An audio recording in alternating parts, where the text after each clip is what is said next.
تو اب اٹھ کے تو ہم لوگ جلدی سے وضو کر کے تو ہم اپنی نماز شروع کر لیں گے، چاہے وہ ایک رکعت ہی پڑھیں گے. اور آپ کو پتہ ہے ایک رکعت ہماری مکمل ہوتی ہے جب ہم پورے اپنے 2 سجدے کر لیتے ہیں تو ہماری ایک رکعت مکمل ہو جاتی ہے.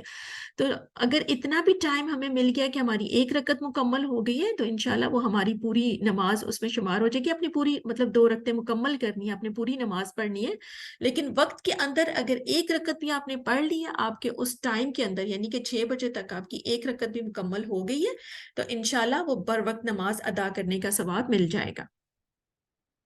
تو اگر ایسے ہو کہ فرض کریں اٹھیں اور دیکھیں کہ بس صرف 10 منٹ ہی رہ گیا تو یہ نہیں سوچنا چاہیے کہ وہ ابھی تو صرف بس 10 منٹ ہی ہیں تو میں نماز قضا کر دیتی ہوں، بعد میں آرام سے پڑھ لوں گی. ایسا نہیں ہونا چاہیے. جب بھی آنکھ کھلے اس وقت پھر ہمیں اپنی نماز ادا کرنی ہے. نماز ظہر کا وقت، رسول اللہ صلی اللہ علیہ وسلم نے فرمایا نماز ظہر کا وقت سورج کے زوال سے لے کر آدمی کا سایہ اصل سائے کے علاوہ اس کے قد کے مطابق ہو جانے تک ہے. بعض لوگ کہتے ہیں کہ ہر چیز کا سایہ ایک مثل ہونے کے بعد نماز ظہر کا وقت شروع ہوتا ہے. یہ بات صحیح حدیث کے خلاف ہے کیونکہ رسول اللہ صلی اللہ علیہ وسلم نماز ظہر زوال ہوتے ہی پڑھ لیا کرتے تھے. تو یہ بخاری کی حدیث کا مفہوم ہے کہ نماز ظہر کا وقت بھی کب ہوگا؟ سورج کے زوال، سورج جب ڈھلنا شروع ہوتا ہے تو اس وقت ہی اس کا نماز ظہر کا وقت شروع ہو جاتا ہے. اور اس کو بھی اپنے نماز ظہر کو بھی اپنے اول وقت میں ادا کرنی چاہیے. اور اول وقت ہمارا وہی ہوگا کہ 20 منٹ تقریباً. لیکن شدید گرمی کے موسم میں نماز ظہر ذرا ٹھنڈے وقت میں ادا کرنی چاہیے کیونکہ رسول اللہ صلی اللہ علیہ وسلم نے فرمایا جب گرمی کی شدت ہو تو نماز ظہر کو ذرا ٹھنڈا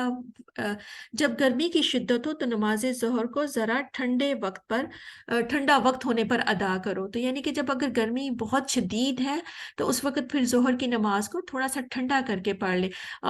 اس کی ریزن یہ ہے کہ یہ بخاری کی حدیث کا مفہوم ہے کیونکہ ہوگا کیا کہ اگر فرض کریے بہت شدید گرمی ہے اور بجلی بھی نہیں ہے تو انسان کیا، آپ کو پتہ ہے انسان کا ذہن اسی چیز کی طرف ہی لگا رہے گا کہ بہت گرمی، آپ کے پسینے بہہ رہے ہیں، تو دھیان اسی طرف رہے گی، توجہ اس طرف رہے گی کہ بہت گرمی ہے بہت گرمی ہے. تو نبی کریم صلی اللہ علیہ وسلم نے پھر یہ ہمیں کہ حدیث کے مفہوم سے ہمیں پتہ چل رہا ہے کہ اگر شدت بہت زیادہ ہو تو اس وقت پھر ہم ظہر کی نماز کو تھوڑا سا ٹھنڈا کر کے ادا کر سکتے ہیں. لیکن آج کل جیسے آپ کو پتہ ہی ہے کہ اگر جس طرح کی صورت ماشاء اللہ سے اگر آپ کے پاس پنکھے ہیں اور اے سی ہیں اور وہ سب ہے تو پھر اس کو ڈیلے کرنے کی ضرورت نہیں. گرمیوں میں ظہر کو لیٹ کرنے سے متعلق سیدنا عبداللہ بن مسعود رضی اللہ عنہ فرماتے ہیں کہ رسول اللہ صلی اللہ علیہ وسلم کی نماز ظہر کا اندازہ یہ ہوتا تھا کہ گرمیوں میں سایہ 3 قدموں سے لے کر 5 قدموں تک کے مابین ہوتا تھا اور سردیوں میں 5 سے 7 قدموں کے مابین ہوتا تھا. مطلب یہ کہ سورج ڈھلتے ہی فوراً نہ پڑھو، ذرا لیٹ کر لو. گرمیوں میں ظہر کو تھوڑا سا لیٹ کرنے کا مسئلہ سفر کے ساتھ خاص نہیں بلکہ حضر میں بھی یہی حکم ہے. حضر ہوتا ہے یعنی کہ گھر میں بھی. نماز عصر کا وقت، ہر چیز کا سایہ اس کی مثل ہونے سے لے کر سورج زرد ہونے تک نماز عصر کا وقت ہے. رسول اللہ صلی اللہ علیہ وسلم نے فرمایا ظہر کا وقت اس وقت سے شروع ہوتا ہے جب سورج ڈھل جائے اور اس وقت تک رہتا ہے جب آدمی کا سایہ اس کے جسم کے برابر ہو جائے جب تک کہ عصر کا وقت نہ ہو جائے، اور عصر کا وقت اس وقت تک رہتا ہے کہ سورج زرد نہ ہو. تو نمازوں کی ٹائمنگ کے لیے بڑا ضروری ہے. ظہر کا وقت اس وقت شروع ہوتا ہے جب سورج ڈھل جائے. سورج جیسے ڈھلنا شروع ہوگا تو ظہر کا وقت شروع ہو جائے گا اور وہ اس وقت تک رہتا ہے جب تک کہ آدمی کا سایہ اس کے جسم کے برابر نہ ہو جائے. اتنی دیر تک رہتا ہے جب تک کہ عصر کا وقت نہ ہو جائے، اور تقریباً اسی وقت ہی پھر عصر کا وقت شروع ہو جائے گا. اور عصر کا وقت پھر اتنی دیر تک رہتا ہے جب تک کہ سورج زرد نہ ہو جائے، پیلا نہ ہو جائے. اس وقت تک پھر عصر کا وقت رہے گا. سیدہ عائشہ رضی اللہ عنہا فرماتی ہیں رسول اللہ صلی اللہ علیہ وسلم نماز عصر ایسے وقت میں ادا فرماتے کہ سورج اس قدر بلند ہوتا کہ محسوس ہوتا تھا میرے حجرے کے اندر ہے، باہر نہیں گیا. یعنی کہ ابھی سورج کافی بلند ہوتا تھا تو اس وقت ادا کرتے تھے. غروب آفتاب سے پہلے 1 رکعت ادا کر لینے سے بر وقت نماز ادا کرنے کا ثواب مل جاتا ہے. فرمان نبوی صلی اللہ علیہ وسلم ہے، جس نے غروب آفتاب سے پہلے عصر کی 1 رکعت ادا کر لی، اس نے نماز عصر کا وقت پا لیا۔ تو یعنی کہ سورج غروب ہونے لگا تھا، آپ نے ابھی عصر کی نماز نہیں پڑھی، اور تقریباً 7 بجے سورج غروب ہوگا اور آپ کا مغرب کا ٹائم ہمارا شروع ہو جائے گا۔ تو اسی طریقے سے اگر آپ کے پاس اتنا ہی ٹائم ہے، فرض کریے 6:50 یعنی کہ 10 منٹ پہلے ہی، اس کے 10 منٹ کے بعد مغرب کی اذان ہو جائے گی اور آپ نے نہیں پڑھی، کسی وجہ سے، بعض اوقات ہوتا ہے کوئی مجبوری ہوتی ہے، کچھ ایسی وجہ رہی ہے کہ آپ عصر کی نماز نہیں پڑھ سکے، اور آپ کے پاس صرف اتنا ہی ٹائم ہے کہ آپ کی 1 رکعت ادا ہو سکتی ہے، یعنی کہ فرض کریے 5 منٹ ہی رہتے ہیں اور 5 منٹ کے بعد آپ کی مغرب کی اذان ہو جائے گی، تو آپ وہ اپنی عصر کی نماز پڑھ لیں گے۔ آپ اپنی عصر کی نماز شروع کر لیجئے، چاہے 1 رکعت آپ نے ادا کی، اس کے بعد مغرب کی اذان ہو گئی، کوئی بات نہیں، آپ اپنی پوری عصر کی 4 رکعتیں ادا کریں گے، باقی کی 3 رکعتیں بھی ادا کریں گے، اور انشاءاللہ پھر یہ اس میں آپ کی نماز شمار ہو جائے گی۔ ہمیں یہ نہیں سوچنا چاہیے کہ اوہ ابھی تو میں نے عصر کی نماز نہیں پڑھی، لیکن 5 منٹ رہتے ہیں یا 10 منٹ رہتے ہیں مغرب کی اذان ہونے میں، اور میں یہ سوچوں کہ نہیں اب تو نماز قضا ہو گئی تو میں بعد نہیں، مغرب کے بعد ہی پڑھتی ہوں، تو یہ نہیں کرنا چاہیے۔ اگر 5 منٹ بھی رہتے ہیں، آپ نے نہیں پڑھی، آپ اپنی نماز پڑھ لیں گے، چاہے آپ کو 1 رکعت ہی پڑھنے کا موقع ملے۔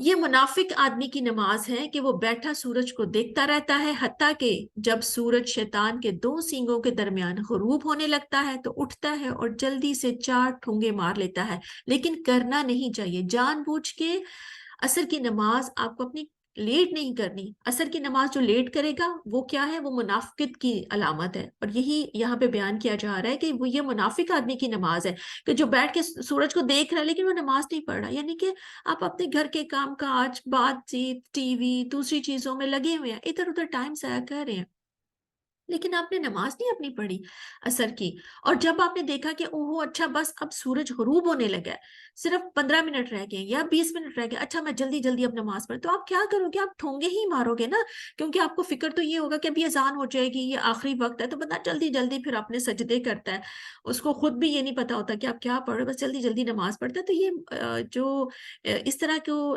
نماز کو آپ نے لیٹ کر کے پڑھ رہا ہے، تو یہ اس کو منافقت کی علامت کہا گیا ہے کہ یہ منافق آدمی ہے جو عصر کی نماز کو اتنا لیٹ کر کے پڑھ رہا ہے، تو جان بوجھ کے نہیں کرنا۔ رسول اللہ صلی اللہ علیہ وسلم نے فرمایا، نماز مغرب کا وقت سورج غروب ہونے سے غروب آفتاب کے بعد والی سرخی غائب ہونے تک ہے۔ اب مغرب کا وقت جب کب تک ہے؟ جب سورج غروب ہو گیا، اور غروب ہونے کے بعد والی سرخی غائب ہونے تک ہے۔ جب آسمان کے اوپر جو سرخی ہے وہ بالکل غائب ہو جائے گی اور اندھیرا چھا جائے گا، تو اتنی دیر تک مغرب کا وقت ہے۔ سیدنا رافع بن خدیج رضی اللہ عنہ فرماتے ہیں، ہم رسول اللہ صلی اللہ علیہ وسلم کے ساتھ نماز مغرب ادا کرتے تھے، اور نماز کے بعد بھی اتنی روشنی ہوتی کہ ہم میں سے کوئی آدمی جاتا اور تیر پھینکتا تو وہ اس کے گرنے کی جگہ دیکھ لیتا تھا۔ یہ بخاری کی حدیث کا مفہوم ہے کہ دیکھیے کہ نماز مغرب ادا کرتے تھے اور نماز کے بعد بھی اتنی روشنی ہوتی تھی کہ اگر وہ تیر پھینکتے تھے تو وہ کس جگہ پہ گرا وہ دیکھ لیتے تھے، تو اتنی روشنی ابھی ہوتی تھی، تو ہمیں بھی روشنی میں ہی نماز ادا کرنی، یعنی کہ جب سورج غروب ہوا ہے نا، تو چاہے ابھی آپ روشنی دیکھ رہے ہیں لیکن سورج غروب ہو گیا تو اس وقت پھر ہم اپنی نماز ادا کر سکتے ہیں، اور وہی جیسے مغرب کی اذان ہوئی ہے تو ہم اپنی نماز ادا کر لیں گے۔ نماز عشاء کا وقت، رسول اللہ صلی اللہ علیہ وسلم نے فرمایا، نماز عشاء کا وقت غروب آفتاب والی سرخی غائب ہونے سے ٹھیک آدھی رات تک ہے۔ تو نماز عشاء کا وقت ہمارے پاس کب ہے؟ جب غروب آفتاب والی سرخی غائب ہو گئی ہے، بالکل اندھیرا ہو گیا ہے کمپلیٹلی، اور اس وقت سے لے کے ٹھیک آدھی رات تک ہمارے پاس ٹائم ہے۔ یہ مسلم کی حدیث کا مفہوم ہے۔ رسول اللہ صلی اللہ علیہ وسلم نماز عشاء کو تاخیر سے ادا کرنا پسند کرتے تھے۔ یہ بخاری کی حدیث کا مفہوم ہے۔ ایک دن رسول اللہ صلی اللہ علیہ وسلم نے نماز عشاء اس وقت پڑھائی کہ عام رات گزر گئی، پھر فرمایا، اگر میری امت پر مشکل نہ ہو تو میں انہیں حکم دیتا کہ نماز عشاء اس وقت یعنی دیر سے ادا کیا کریں۔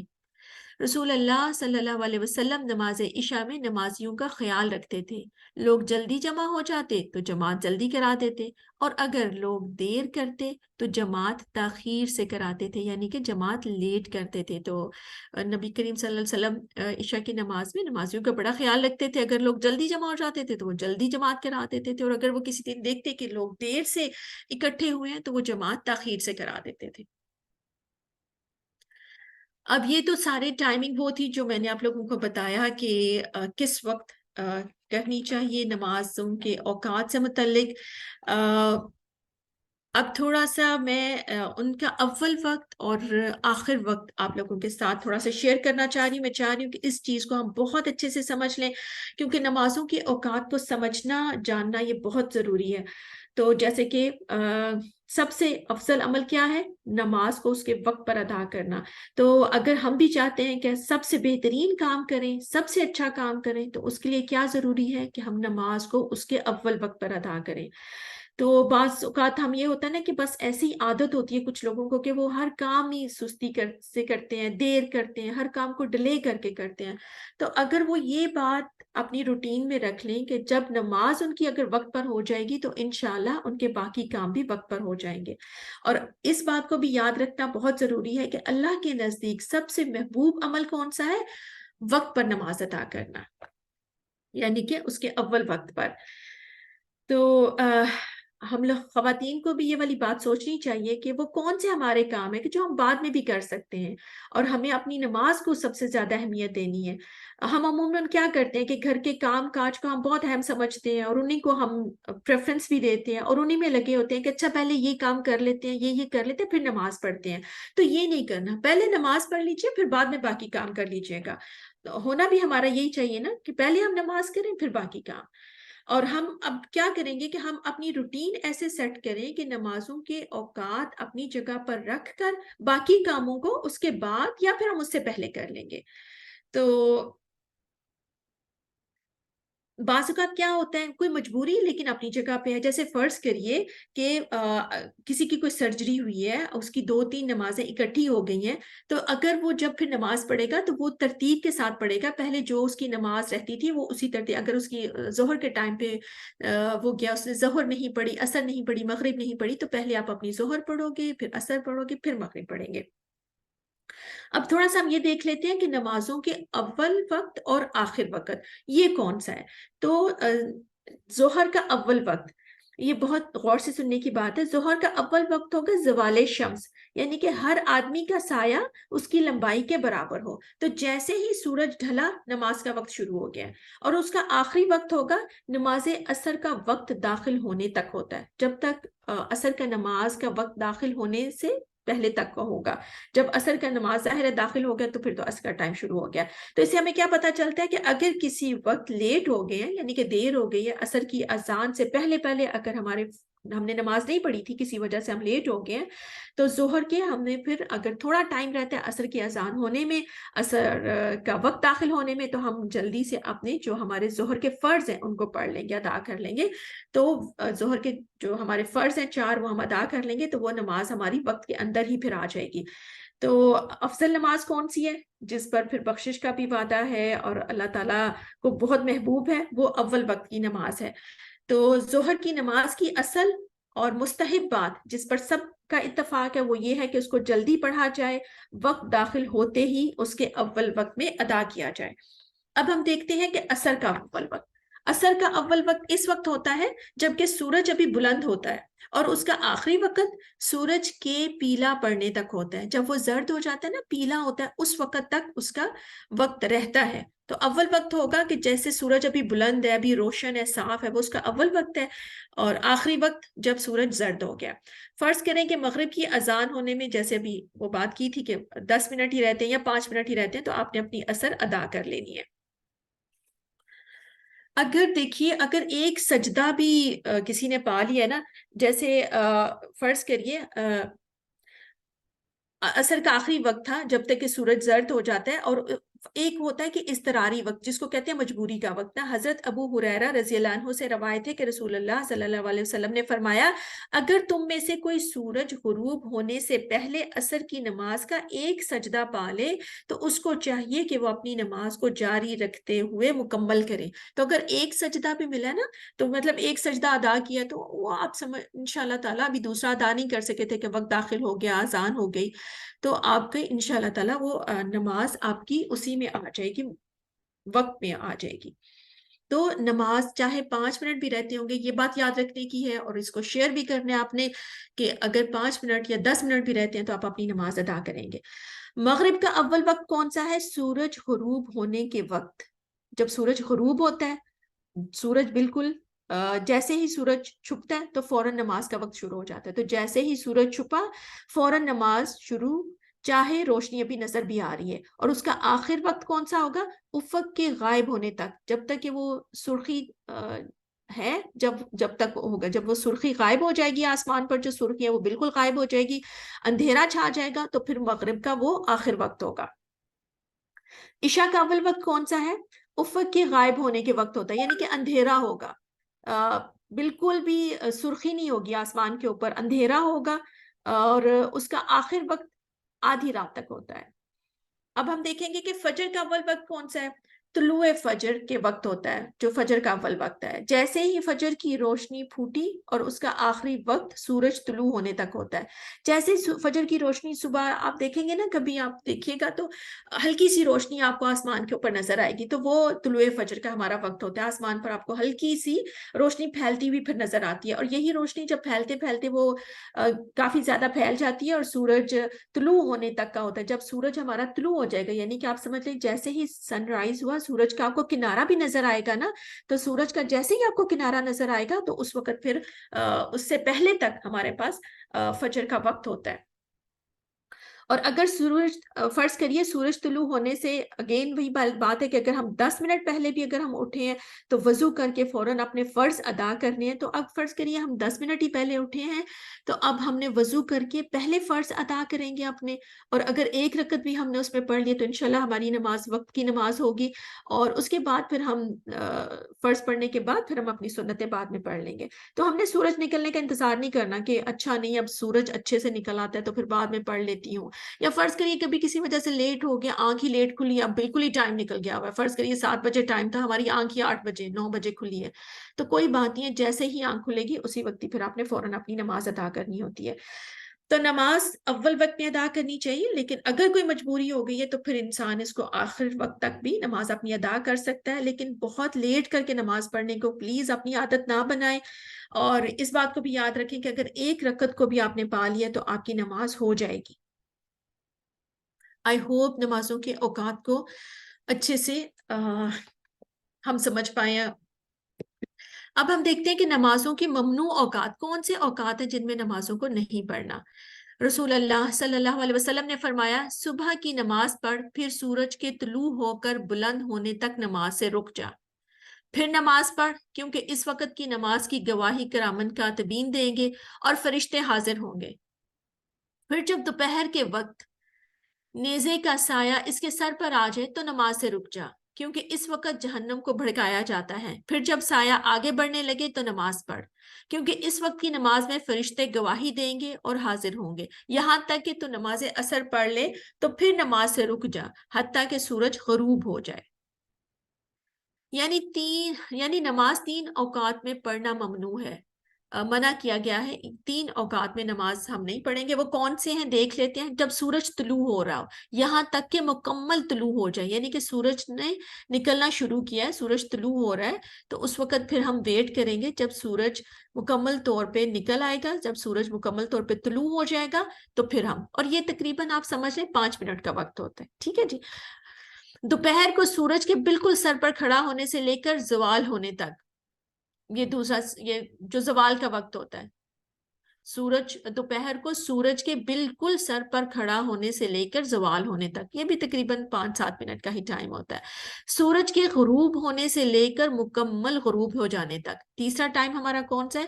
سورج کے غروب ہونے سے لے کر جب سورج غروب ہو رہا ہے اس ٹائم سے لے کے مکمل غروب ہو جانے تک اس وقت تک. یہ 3 اوقات ہیں. لیکن عصر کے بعد اگر سورج بلند اور صاف ہو تو نفل نماز پڑھنے کی اجازت ہے. عائشہ رضی اللہ عنہا فرماتی ہیں نبی اکرم صلی اللہ علیہ وسلم نے میرے ہاں عصر کے بعد 2 رکعت پڑھنا کبھی ترک نہیں کیا. سیدنا علی رضی اللہ عنہ فرماتے ہیں رسول اللہ صلی اللہ علیہ وسلم نے عصر کی نماز کے بعد نماز پڑھنے سے منع فرمایا ہے سوائے اس کے کہ سورج سفید صاف اور بلند ہو.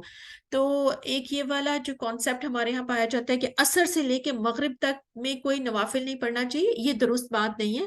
عصر سے لے کے مغرب تک میں دیکھیں جیسے کہ اگر سورج سفید ہے صاف ہے بلند ہے تو آپ پڑھ سکتے ہیں، لیکن جس چیز سے منع کیا گیا ہے وہ یہ کہ اگر فرض کریے مغرب سے جو ممنوع ٹائم آ رہا ہے نا، جو مغرب سے تھوڑی دیر پہلے کا، یعنی کہ سورج جب غروب ہو رہا ہے اس وقت پھر ہمیں کوئی نفل نماز پڑھنے سے منع کیا گیا. اور اگین وہی وہ 5 سے 7 منٹ کا ہی ٹائم ہوگا اینڈ میں کہ جب سورج اس وقت غروب ہونا شروع ہوا ہے اور پھر آہستہ آہستہ وہ غروب ہو جاتا ہے، تو اس ٹائم پہ پھر کوئی نفلی عبادت اس وقت آپ نے نہیں کرنی. لیکن اس سے پہلے کا جو ٹائم ہے اس میں آپ جب سورج طلوع ہے، سورج بلند ہے، صاف ہے، تو اس وقت آپ پڑھ سکتے ہیں. تو یہ والا کانسیپٹ بھی نہیں درست کہ عصر سے لے کے مغرب تک ہم اپنے نوافل پڑھ ہی نہیں سکتے.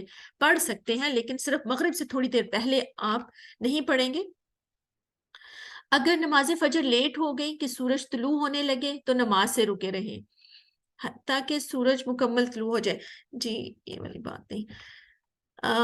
ایک یہ والی بات امپورٹنٹ کہ حرم شریف میں ابھی جیسے آج کل لوگ ماشاءاللہ سے حج کے لیے گئے ہیں یا عمرے کے لیے جاتے ہیں تو اس وقت حرم شریف میں پھر کوئی بھی ممنوع وقت نہیں ہے. تو جو ہم نے ابھی 3 اوقات دیکھے ہیں نا ممنوع، کہ ایک صبح کے ٹائم جب سورج طلوع ہو رہا ہوتا ہے، اس کے بعد دوپہر کا وقت ہے جو زوال کا وقت ہے، اور اس کے بعد پھر جب سورج غروب ہو رہا ہوتا ہے. تو یہ 3 اوقات ہیں جن میں نوافل نہیں ادا کرنے. لیکن جب ہم حرم میں ہیں، مکہ گئے ہوئے ہیں، تو وہاں پہ پھر حرم میں وقت کوئی ممنوع وقت نہیں ہے، وہاں پہ آپ کسی بھی وقت نوافل ادا کر سکتے ہیں. رسول اللہ صلی اللہ علیہ وسلم نے فرمایا تم دن اور رات کے کسی بھی وقت میں اس گھر میں طواف کرنے اور نماز پڑھنے سے کسی کو نہ روکو. یہ ہمیں دلیل مل جاتی ہے. اگر صحیح وقت میں نماز شروع کی پھر ممنوع وقت شروع ہو گیا تو نماز مکمل کر لیں. یہ بخاری کی حدیث کا مفہوم ہے کہ اگر آپ نے صحیح وقت میں اپنی نماز شروع کی تھی لیکن جو فرض کریے عام طور پر کہ ممنوع وقت اس میں شروع ہو گیا، اب جو آپ نے ٹائم اپنی نماز شروع کی تھی لیکن آپ نے دیکھا کہ ساتھ ہی وہ جو ایک ممنوع ٹائم ہے یعنی کہ جیسے 5-7 منٹ پہلے کا وقت ہے وہ شروع ہو گیا، تو آپ اپنی نماز مکمل کر لیں گے، نماز توڑیں گے نہیں. فوت شدہ نمازوں کا حکم. سیدنا انس رضی اللہ عنہ روایت کرتے ہیں کہ رسول اللہ صلی اللہ علیہ وسلم نے فرمایا جو شخص نماز بھول جائے یا سو جائے تو اس کا کفارہ اس کے سوا اور کوئی نہیں کہ جس وقت اسے یاد آئے یا بیدار ہو اس نماز کو پڑھ لے. تو سیدنا انس رضی اللہ عنہ سے کیا روایت ہے کہ نبی کریم صلی اللہ علیہ وسلم نے فرمایا کہ جو شخص نماز بھول جائے، فرض کرے کسی دن بھول جاتا ہے یا وہ سویا رہ جاتا ہے، تو اس کا کفارہ اس کے سوا اور کوئی نہیں کہ جس وقت بھی اسے یاد آئے گا یا وہ بیدار ہو جائے گا، سویا ہوا تھا تو اٹھ جائے گا تو اس نماز کو ادا کر لے گا. جیسے ہی آپ بھول گئے تھے یا سوئے تھے تو جیسے ہی آپ کو یاد آیا آپ نے فوراً اپنی نماز ادا کر لینی ہے. یہ نہیں کہ اگر سوئے ہوئے ہیں تو اچھا ٹھیک ہے 8 بج گئے نماز تو قضا ہوگی ہے تو بعد میں اٹھ کے 12 بجے یا 11 بجے پڑھ لوں گی، یہ نہیں کرنا. آپ اسی وقت اٹھ کے اپنی نماز ادا کریں گے. اس حدیث سے معلوم ہوا کہ اگر کوئی شخص نماز پڑھنی بھول جائے اور اس کا وقت گزر جائے تو جس وقت یاد آئے وہ اسی وقت اپنی نماز پڑھ لے. اور اسی طرح اگر کوئی شخص سو جائے اور نماز کا وقت گزر جائے، مثلا صبح آنکھ ہی ایسے وقت کھلی کہ سورج طلوع ہو چکا ہو، تو جاگنے والے کو اسی وقت پوری نماز پڑھ لینی چاہیے اور اس پر کسی قسم کا کفارہ نہیں ہے. اور قضائے عمری والے مسئلے کی شریعت میں کوئی اصل نہیں، لہٰذا یہ بدعت ہے. قضائے عمری کہ وہ کہتے ہیں کہ بس اگر فرض کریں پچھلی بہت ساری نمازیں ہماری قضا ہو چکی ہیں تو قضائے عمری والی جو اس کی کوئی اصلی اس سے متعلق جو بھی کچھ باتیں کہی جاتی ہیں تو اس کی شریعت میں اس میں کوئی اصل اس کی نہیں ہے، تو وہ ایک بدعت ہے، وہ نہیں کرنا. اگر فرض کریں یہ ایک سوال آتا بھی ہے ذہن میں کہ بعض اوقات ایسا ہوتا ہے کہ ہماری کافی ساری نمازیں قضا ہو چکی ہیں جو ہم نے نہیں پڑھی، فرض کریں ہماری 5 سال 7 سال 10 سال کی نمازیں ہیں، تو بس اس کا حل صرف یہی ہے کہ ہم نے سچے دل سے توبہ کرنی ہے. آپ اللہ سبحانہ تعالیٰ سے